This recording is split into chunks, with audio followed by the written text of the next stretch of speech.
aisle, it's never crowded. What does that mean? Well, it means to go out of your way to do something kind for someone else. That really ties in with our theme for this month. Yeah, it does actually. And speaking of, are you guys ready to get started? Mm-hmm. Yeah, okay, cool. Hey Superstars, it is so good to be with you today. I'm Beth. I'm Caden. And I'm Ava. And you are joining us for another Superstars session where we are thinking about how we can cheer one another on. Now, our friends over on the So-and-So show, they've been thinking about that too, so let's join them now. Hey, pal, what you got there? Hey, man, look, I've got some fan mail. No kidding. Yeah, I never thought anybody would take some time to actually write a letter to me to tell me how much they like the show. And here, let's read this one, all right? All right, sure. Okay, John. I got your name right. Yeah, my name is Lowry. I'm 7 years old, and I wanted you to know that I think you are so funny. Aww. Yeah, I like it when you fall down. Please keep falling down. I really can't stress that enough. Thank you for making me laugh. Oh, Yeah. You do fall down a lot. Well, that's not the point. The point is I got some fan mail here, and I got 5. Isn't that crazy? That is totally crazy. What's that? Fan mail, baby! Yeah! You have so many more than I do. Well, you know, I got a lot of fans. Wait, why does the handwriting all look the same? I don't know. I guess that my fan base just cares about their penmanship. Okay. Dear Brandon, I'm your biggest fan. That's what they all say. I've watched every single one of your shows. They care. And please remember to give me a call sometime. You have to interact with your fans. Love, Aunt Janet. Brandon, are all these letters from your Aunt Janet? Yeah. That's a good aunt. I know. You want me to get her to write you one too? Yeah! Yeah!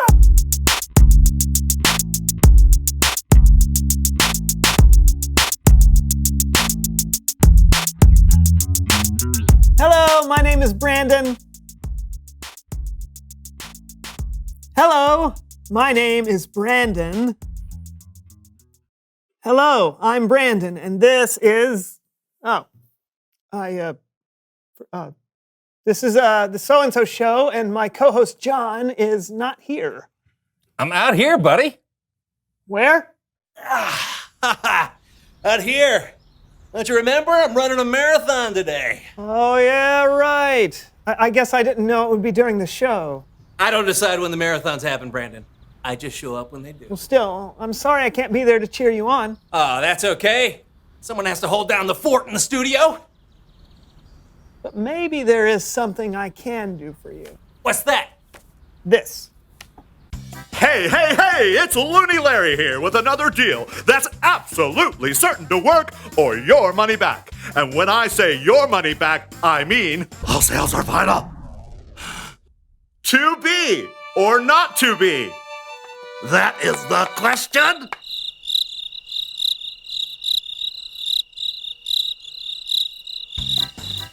You don't have to be sad that no one came to see your one-person, 8-hour production of Hamlet. Because now, with Looney Larry Enterprises, there's Rent-A-Fan! Rent-A-Fan! Now you can have someone cheer you on wherever you are or whatever you're doing. You can hire a Rent-A-Fan for football, baseball, gymnastics, horseshoes, underwater dentistry, or any of these fine events.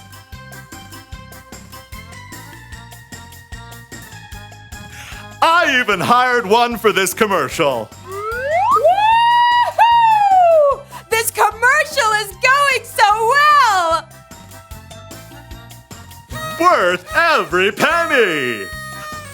So place an order today at www.looneylarry.org because who needs a real fan when you've got Rent-A-Fan? Would I lie? Aw, Brandon!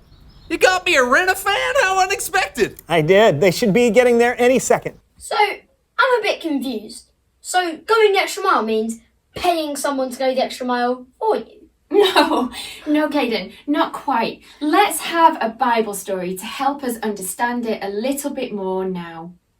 The Bible. It's 66 books of history, stories, letters, and poetry that fit together to form God's one big story. The epic adventure of how He created us and loves us so much that He made a way to rescue us. As we travel through the Bible, from Genesis to Revelation, we discover people who met God and found their lives changed forever. Now, for an amazing story. Inspired by the book of Matthew, chapter 5, verse 41. Jesus was rocking the world. Everywhere he traveled, he told about the good news of God's kingdom. He called people to turn away from the wrong things they had done, and he healed sick people. Great crowds began to follow Jesus. So one day, he went up on a mountainside and sat down to share with them how God wants us to live. Blessed are those who are humble. They will be given the earth. God created us. He knows that we were designed to find joy and be at peace when we follow His ways, when we see and treat others the way God does.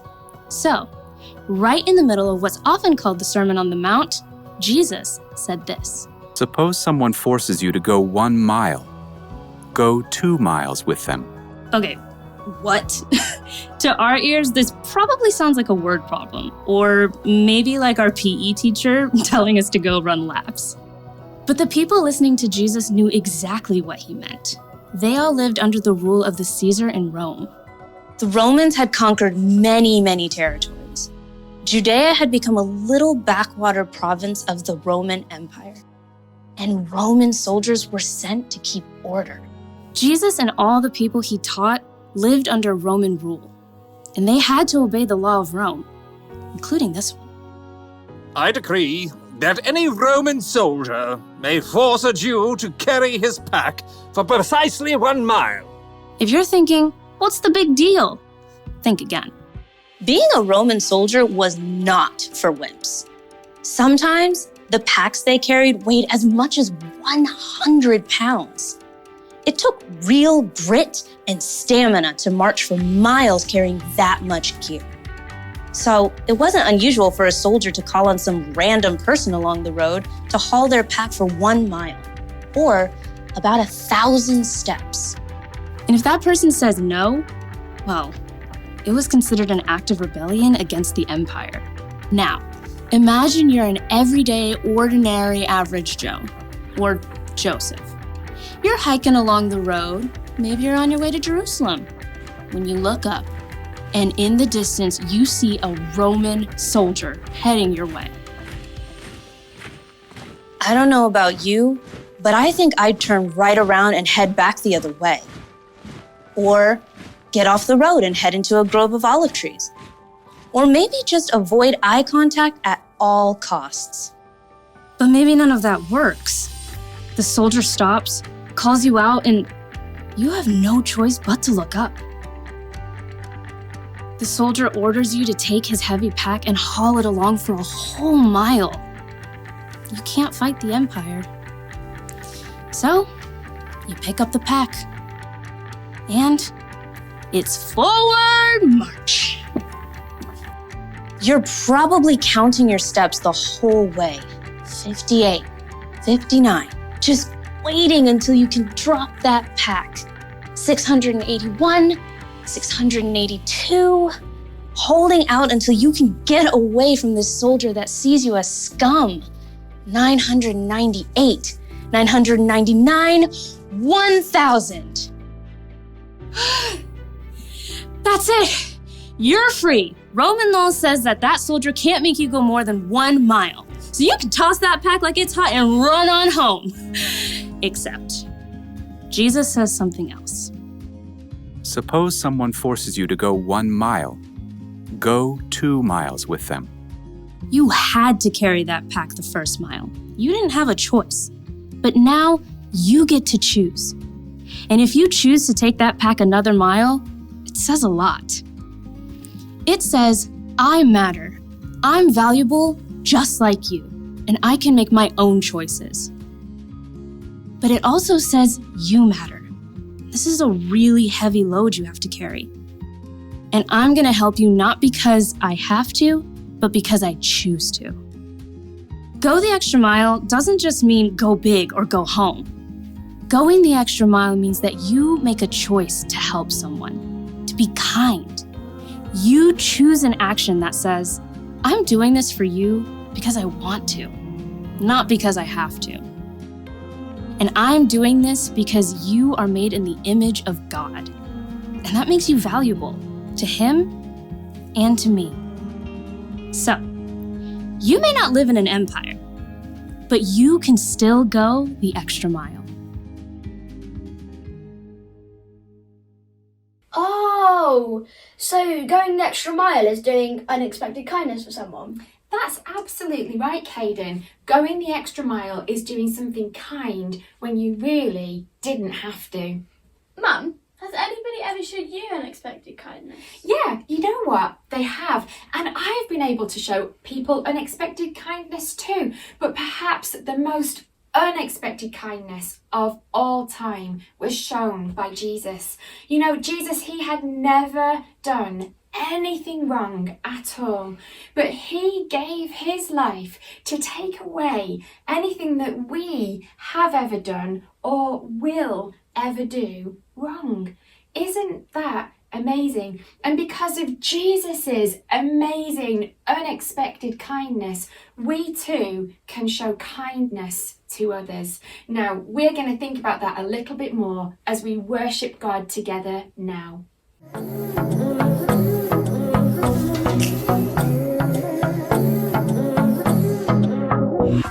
Got a rhythm in my heart and in my soul.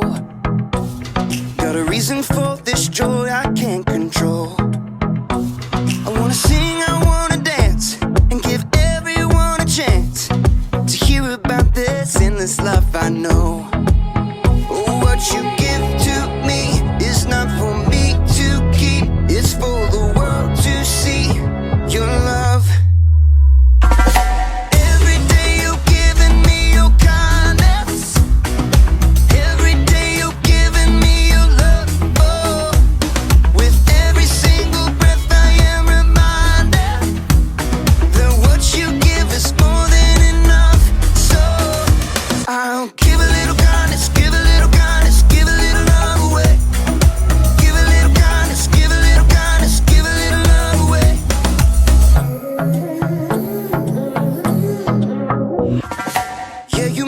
Shine, you make me glow.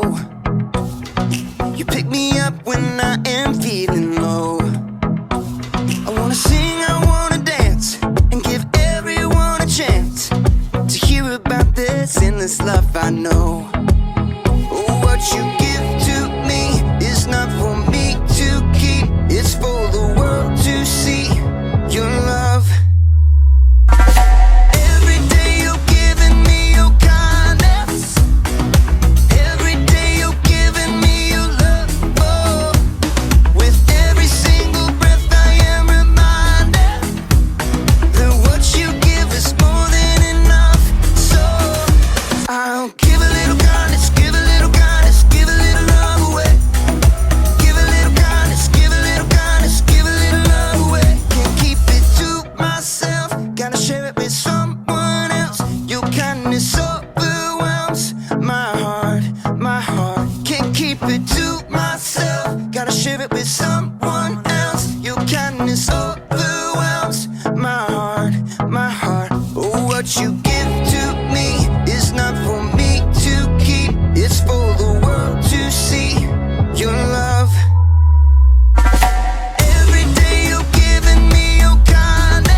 So